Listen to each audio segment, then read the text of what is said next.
Hello नमस्कार दोस्तों, आपका स्वागत है आपके अपने YouTube चैनल मिस्टर केमिस्ट्री में।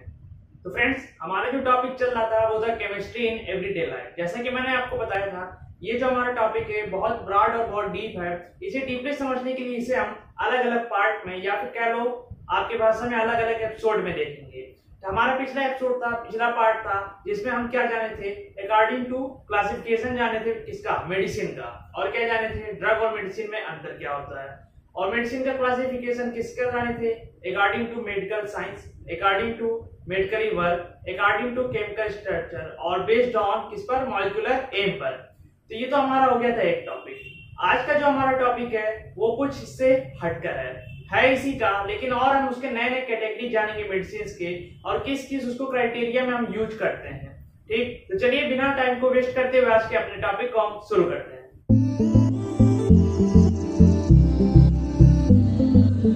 तो आज का जो हमारा टॉपिक है वो है therapeutic action of different classes of drugs.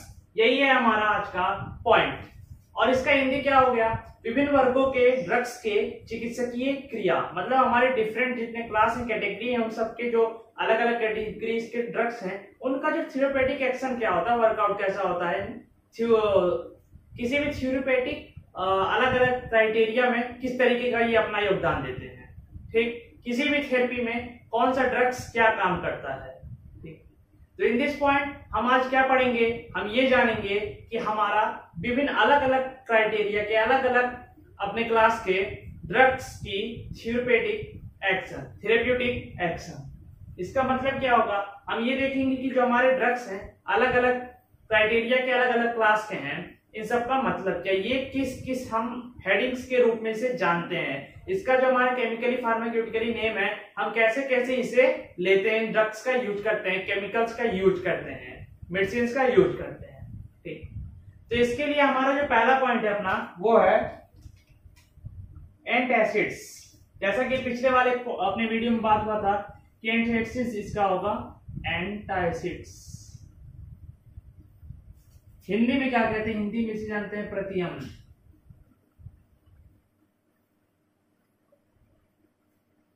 अब ये होता क्या है एंटासिड्स, तो एंटासिड्स मतलब इनका यूज हम कब करते हैं, ये होता क्या है, ये क्या करते हैं हमारे स्टमक में जो हमारा HCl होता है, जब HCl हमारा इंक्रीज हो जाता है तो एंटासिड्स का यूज हम करते हैं उसके वैल्यू को डिक्रीज करने के लिए हमारे स्टमक में। अगर हम इसमें थोड़ा बायोलॉजिकल साइड से देख लें अपना, तो क्या ये अगर हमारा स्टमक है ऐसे इस तरीके से, हालांकि ऐसा नहीं होता है,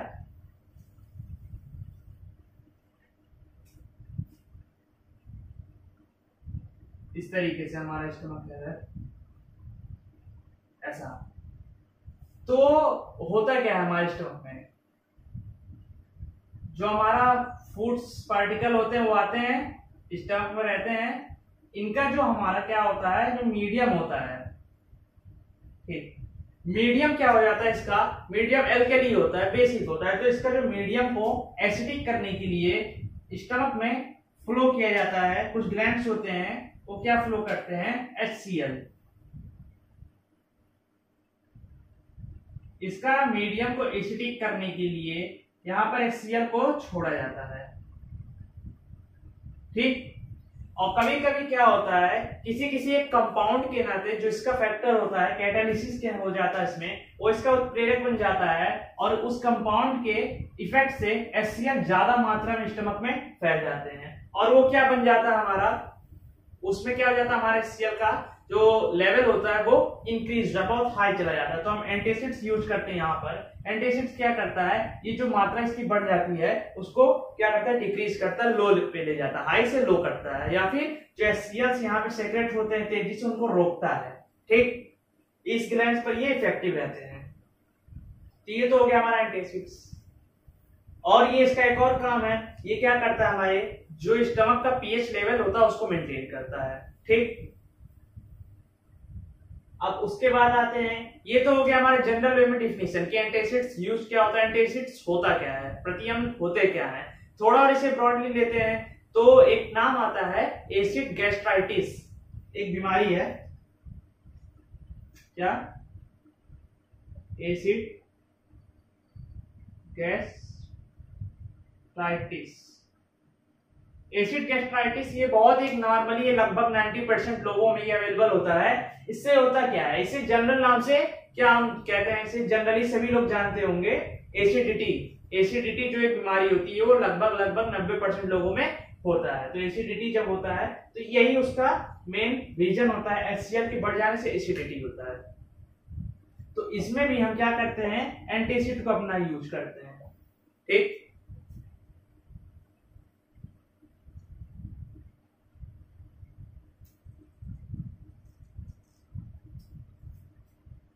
ये होता क्यों है, ये होता इसलिए है कि हमारा जो यहां पर स्टमक में जो हमारा गैस्ट्रिक लिक्विड रहता है, क्या होता है, गैस्ट्रिक लिक्विड, इसमें जो हमारा HCl जो होता है, HCl की मात्रा जब डेवलप मतलब बढ़ जाती है, जो हमारा लिक्विड होता है गैस्ट्रिक, उसमें जब HCl बढ़ जाता है तो वहां पर क्या, एसिड गैस्ट्राइटिस की बीमारी होती है। ठीक, और क्या होता है, ये बीमारी होती है, इसको जनरली एसिडिटी के नाम से जाना जाता है। तो एसिडिटी में हम एंटासिड के लिए क्या यूज करते हैं, बहुत सारे केमिकल्स यहाँ पे यूज होते हैं, जैसे मैग्नीशियम बाइकार्बोनेट हो गया, और अपना मैग्नीशियम हाइड्रोक्साइड हो गया, मैग्नीशियम ट्राइसिलिकेट हो गया, और बहुत सारे जेल्स भी यूज होते हैं इसमें। ये तो हो गए केमिकल्स। और जनरली अगर फार्मास्यूटिकल, अगर अपना मार्केट साइड में जाए, वहां पर मेडिसिन किस नाम से मिलती है, तो सभी लोग यूज करते हैं अधिकतर क्या, डाइजीन। डाइजीन एक ऐसा मेडिसिन है जिससे क्या होता है, ये हमारा दो टाइप में आता है, सिरप और पिल्स। तो इसे क्या करते हैं, इसे एंटासिड के फेस में यूज किया जाता है। ये क्या करता है, हाई लेवल जो हो जाता है किसका, HCl का, उसको लो करता है, उसको कम करता है, या फिर जो सेक्रेशन तेजी से होता है HCl का, उसको रोकता है।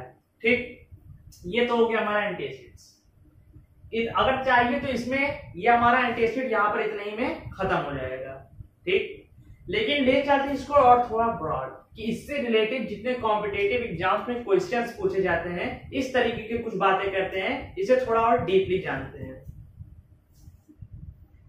इस अगर बीमारी का नाम जानते होंगे तो ठीक है, एसिड गैस्ट्राइटिस, या फिर नोट कर लीजिए, इसे क्या कहते हैं, जो हमारा एसिडिटी होता है वो तो जनरल नाम है, उसी को एसिड गैस्ट्राइटिस के नाम से जाना जाता है। ठीक, अब थोड़ा इसी के बारे में और डीपली जानते हैं।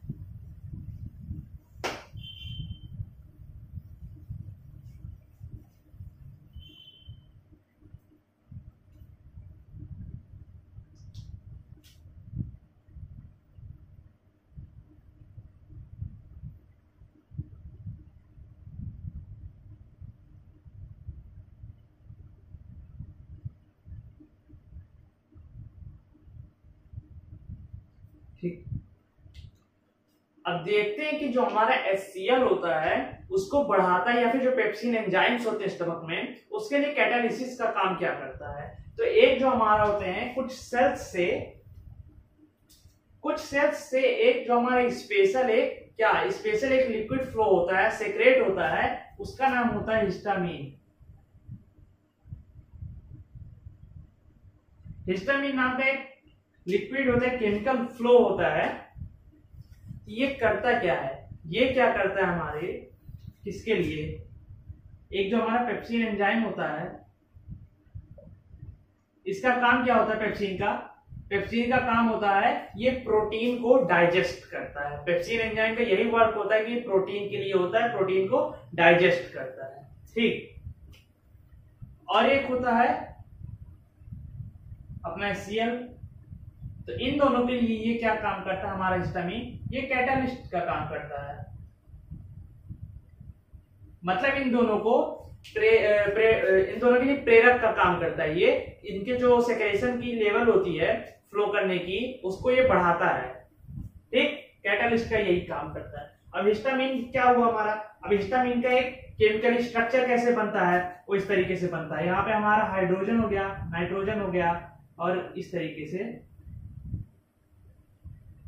यहाँ पे ये हो गया, इस वाले पे हमारे पाई बॉन्ड एक्टिव हैं दोनों पर और जुड़े हुए हैं, और यहाँ पे ये कार्बन इस तरीके से अटैच होते हैं, तो देखने में ठीक लगता है कुछ। अब चाहिए तो इसको आप सिंपल ऐसे बनाते जाइए, कार्बन लेकिन सभी जानते हैं हर कोने पर जहां भी ये कोना बनता है वहां पे एक कार्बन हमारा क्या होता है, प्रेजेंट रहता है, और यहाँ पे हमारा NH2 क्या रह जाता है, जुड़ा रहता है। मतलब कितने यहाँ पे कार्बन यहाँ है और यहाँ पर NH2 ऐड है। ठीक, इसको और थोड़ा बढ़िया से अगर बना दूं तो लंबा करके थोड़ा सा ठीक लगेगा तो देखिए।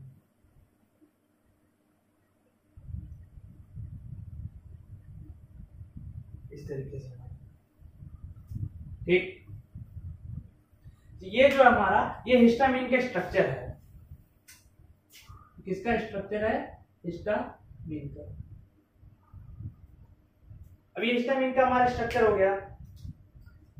ये जनरली पूछा तो नहीं आता, लेकिन मल्टीपल चॉइस में जनरली नहीं आता है, लेकिन दे भी सकता है। आपको दे दिया कि हिस्टामिन का केमिकल स्ट्रक्चर क्या होता है, और ऐसे 4 ऑप्शन दे दिया, उसमें एक ये दे दिया और किसी अलग अलग दे दिया गलत करके। तो जब जानोगे कि यहाँ पे हाइड्रोजन नाइट्रोजन रहते हैं तो यहाँ पे कार्बन की संख्या कितनी होती है, 1 होती है, 2 होती है, यहाँ से जुड़ा रहता है कार्बन से। फिर यहाँ पे NH2 ग्रुप रहता है, यहाँ पे एक नाइट्रोजन लगा रहता है, तभी इस पे आप टिक लगा पाओ। ठीक, ये तो हो गया हिस्टामिन की बात। अब जब हमारा ये कैटालिस्ट का काम करता है पेप्सिन के लिए और HCl के लिए, तो इन दोनों के बाद एक हमारा एंटासिड्स आया, एक नया एंटासिड का इन्वेंशन हुआ, बहुत बढ़िया वो इन्वेंशन हुआ, उसका नाम था, बता दे, इसको पहले हटा दे कि नोट करना हो तो नोट कर लो। हो गया।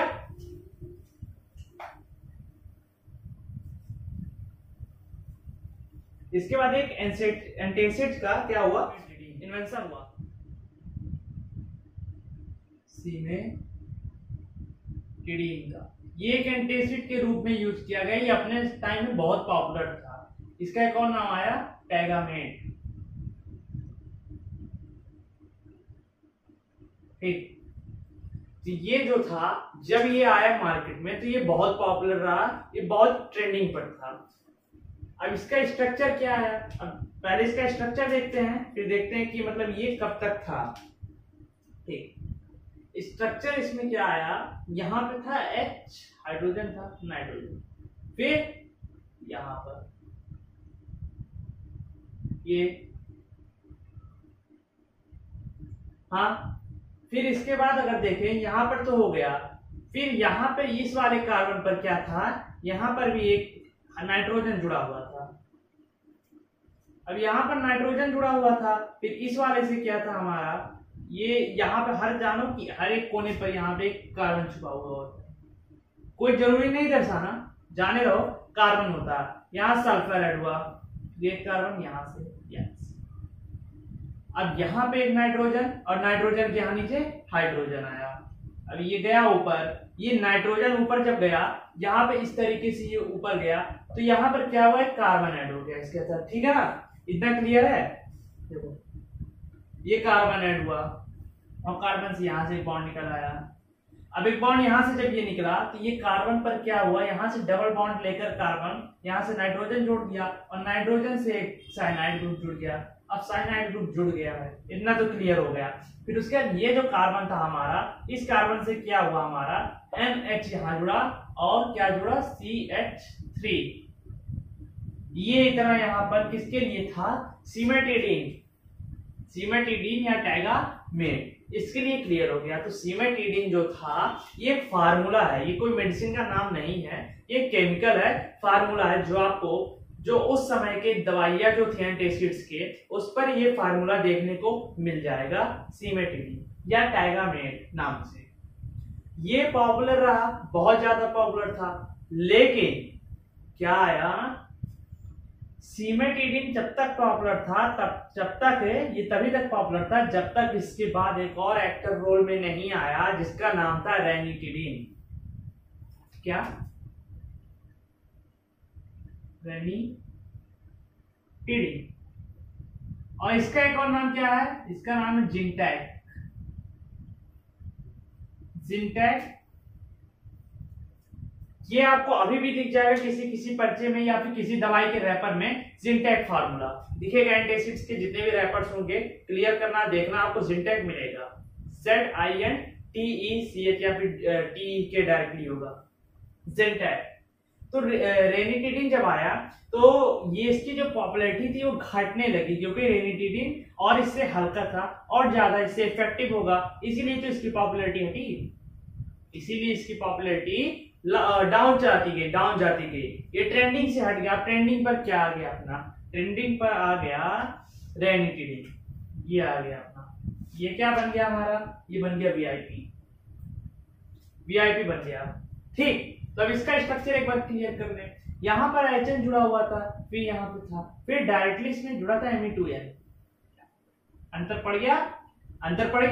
अब Me2N जब जुड़ा हुआ था, फिर इसके बाद क्या हुआ, यहां से कार्बन जो इस तरीके से ऐड था, यहाँ पे इस तरीके से कार्बन था, यहाँ पर एक कार्बन था, ये ऐड था। अब इस वाले से क्या किया, ये यहां वाले कार्बन से क्या ऐड कर दिया, इस तरीके से।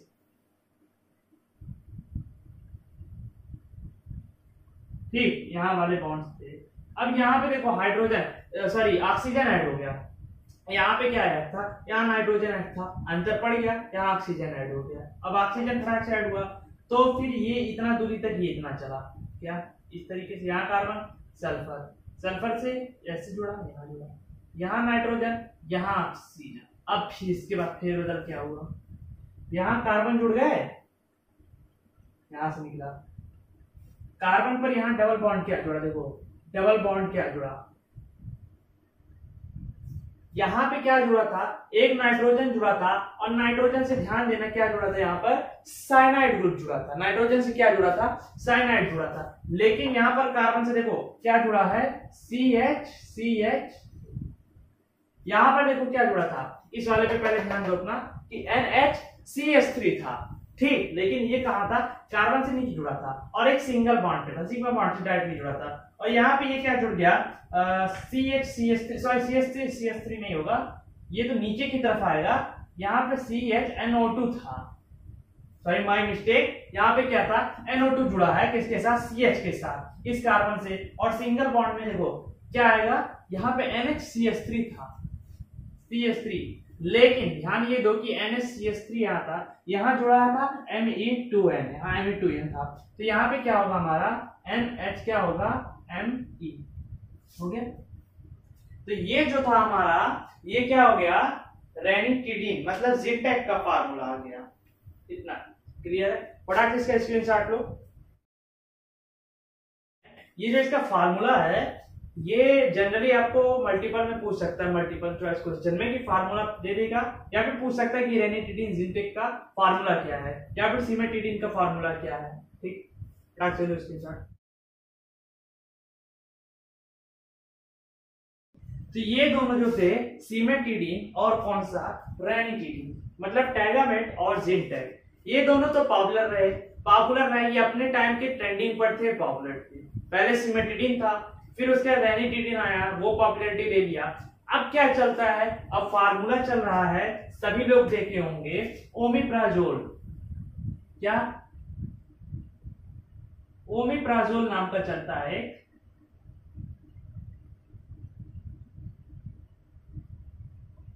इसको एंटासिड्स के जितने रैपर होंगे उसमें खोजना, फार्मूला में आपको ये जरूर मिलेगा, ओमिप्राजोल या लेंसोप्राजोल, ये दो बने थे। तो पहले ओमिप्राजोल क्लियर कर लें, स्ट्रक्चर इसका देख लें किस तरीके से हमारा था। तो यहाँ पे क्या हमारे ऐड थे, ये थे बेंजीन, यहाँ पे थे बेंजीन रिंग, मतलब क्या आप समझ लो इसको, फिनॉल समझ लो। फिनॉल से क्या था, नाइट्रोजन यहाँ ऐड था, नाइट्रोजन यहाँ ऐड था, ये नाइट्रोजन यहाँ पे बंद किए अपना ऐसे। ठीक, ये डबल बॉन्ड था। अब इस नाइट्रोजन से एक हाइड्रोजन यहाँ पे ऐड था। अब इस वाले से हमारा जो कार्बन था, यहां से एक बॉन्डिंग निकली, क्या जुड़ा, यहाँ पे हमारा सल्फर आया। सल्फर पे क्या हुआ, डबल बॉन्ड ऑक्सीजन था। फिर क्या हुआ, ये हमारा एक कार्बन है, ये सा। अब इसको ऐसे बनाओ या ऐसे बनाओ, दोनों सही है। यहाँ एक कार्बन आया, इस सल्फर से कार्बन से एक और बॉन्ड आया, अब एक और बॉन्ड आया, तो ये क्या बनाया, ये भी वही बना रहा है। तो यहाँ पे नाइट्रोजन ऐड था,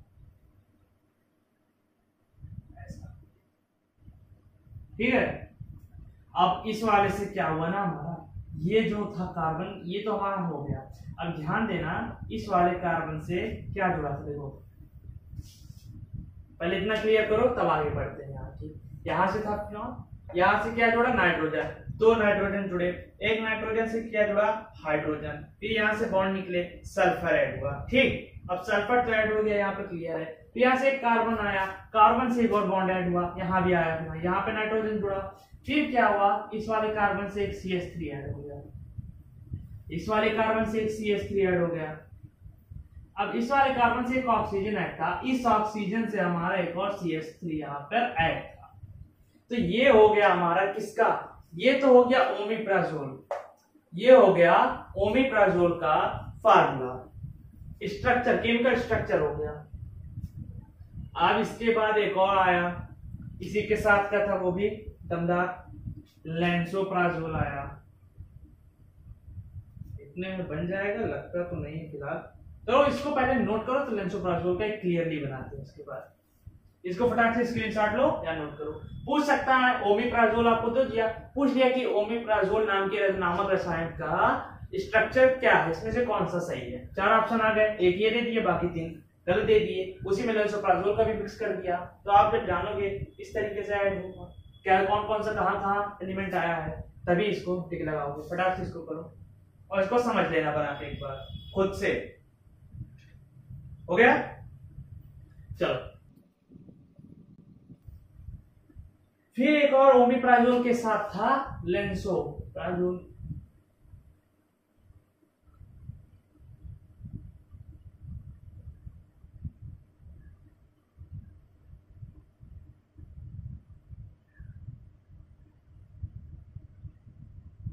लैंसोप्राजोल, इसका स्ट्रक्चर एकदम सेम टू सेम नहीं था ओमिप्राजोल, लेकिन मान के चलो 90% सेम टू सेम था इसका। इसके सिमिलर था ओमिप्राजोल के, बस एक दो इधर उधर किए गए, हटाए गए एलिमेंट कुछ कुछ। कैसे, ये तो अपना पहले उसी की तरह रहेगा। इसको और थोड़ा नीचे कर लेते हैं, जगह भरपूर है अपने पास। ये हो गया, यहाँ से इस वाले से क्या थे हमारे, अरे थोड़ा सा बढ़ गया, तिरछा हो गया। ठीक है, तो ये देखना, ये ऐसा था। इस वाले से हमारा क्या था, एक नाइट्रोजन ऐड था, इस वाले से नाइट्रोजन ऐड था। ध्यान देना, उस ओमिप्राजोल में क्या था, यहाँ से हाइड्रोजन ऐड था, लेकिन लैंसोप्राजोल में हाइड्रोजन को निकाल दिया गया। किस बेसिस पे निकाला गया होगा, ऑक्सीडाइज कराया गया होगा, या फिर उसमें H2O को निकाला गया होगा, जिसमें हाइड्रोजन को ले लिया गया होगा। ठीक, अब ये तो अपना यहाँ से किए क्लोज, ये आया, यहाँ से सल्फर ऐड था अपना। क्लियर, इतना स्ट्रक्चर जो था, देखो इतना जो स्ट्रक्चर था अपना सेम टू सेम क्या था, ओमिप्राजोल। लेकिन फिर इसके बाद क्या हुआ, यहां से भी ऑक्सीजन ऐड था। ठीक, अब यहां से इतना स्ट्रक्चर क्या हो गया अपना, क्लियर हो गया ना, इतना स्ट्रक्चर जो है अपना क्लियर हुआ। अब देखो क्या किया, यहां से भी ये जोड़ा कार्बन और यहां से बॉन्ड, ये भी अपना एकदम सेम टू सेम वही था। फिर इसके बाद आगे हमारा अंतर पड़ेगा, अभी देखना, यहां से नाइट्रोजन ऐड था, यहाँ ये था, ऐसे बन गया ये स्ट्रक्चर। अब ध्यान देना, यहाँ पे ध्यान देने वाली बात है कि देखो ओमिप्राजोल में क्या था हमारा, यहाँ से एक CH3 जुड़ा हुआ था, लेकिन लैंसोप्राजोल में यहाँ से CH3 को हटा दिया गया। यहाँ पे जुड़ा था CH3, ये लैंसोप्राजोल में भी जुड़ा है, ओमिप्राजोल में भी जुड़ा है। फिर यहाँ से ऑक्सीजन जुड़ा था, ये भी किसके सिमिलर, ओमिप्राजोल के, लैंसोप्राजोल दोनों बराबर हुए यहाँ पर। अब अंतर क्या पड़ा कि ओमिप्राजोल में ऑक्सीजन से डायरेक्टली CH3 ऐड था, लेकिन लैंसोप्राजोल में क्या हुआ, ऑक्सीजन से पहले कार्बन ऐड किया गया। इस तरीके से कार्बन ऐड हुआ और कार्बन से एक और बॉन्ड बना, फिर कार्बन से हमारा CH3 ऐड हुआ। ठीक है, अंतर कहाँ कहाँ पड़ा इसमें देखते हैं। देखो कहाँ कहाँ अंतर पड़ा इसमें, एक अंतर यहाँ पड़ा, ठीक, स्टार बनाते चलते हैं, क्रॉस एक पड़ा, दूसरा पड़ा यहाँ पर CH3, तीसरा कहाँ पड़ा, ये यहाँ पर पड़ा।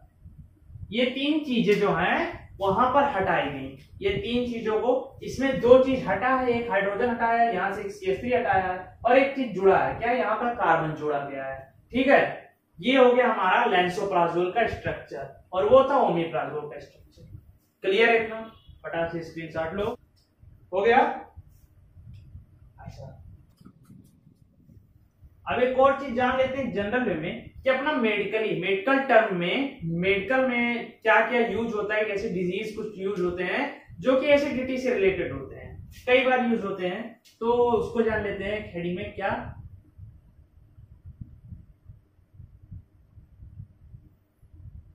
Therapeutic works of some drugs in acidity या इन सम डिजीज, देख लो।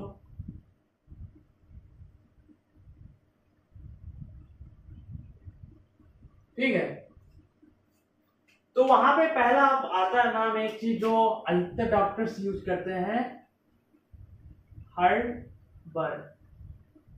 किसके अंडर आता है ये? GERT।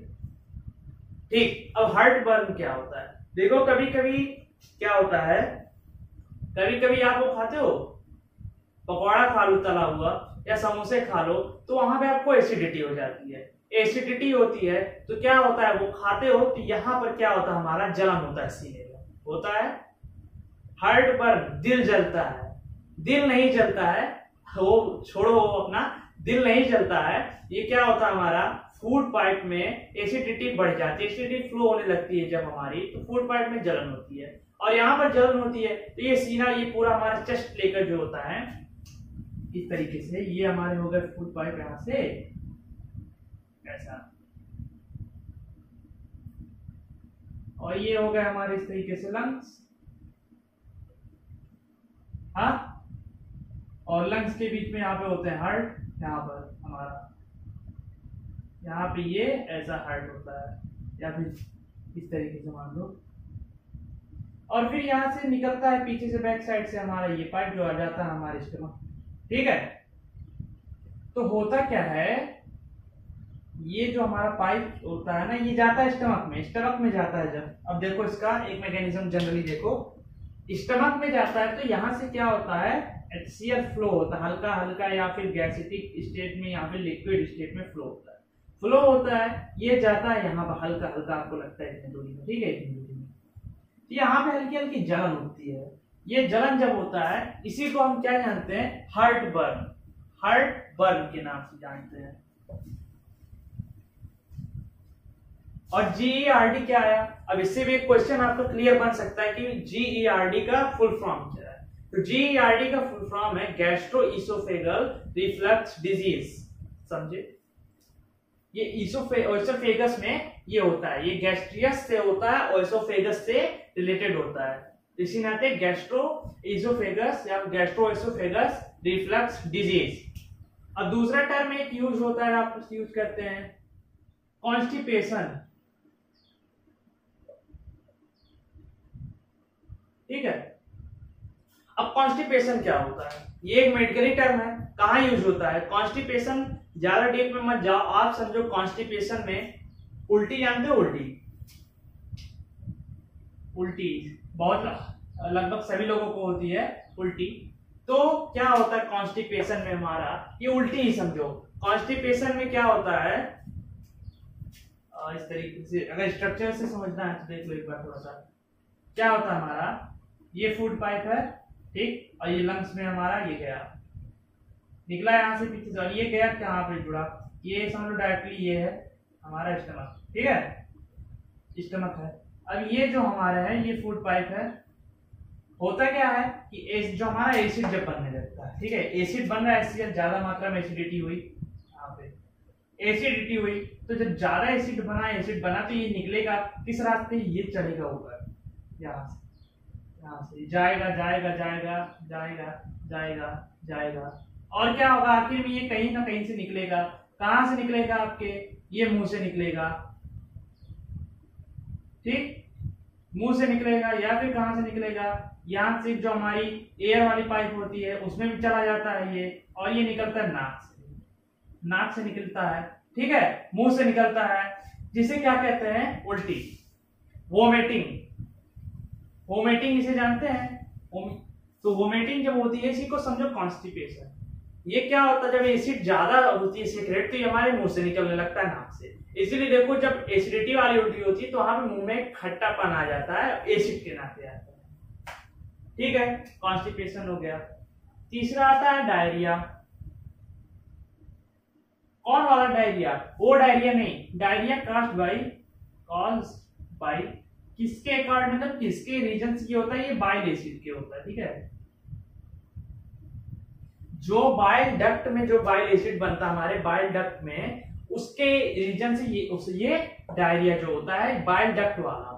तो इसमें भी ये हमारा क्या कुछ ड्रग्स यूज होते हैं जो एंटासिड्स होते हैं, एंटासिड्स का यूज होता है इस टर्म में भी। फिर एक आता है सर इसके बाद यूराइनरी अल्कलाइजेशन।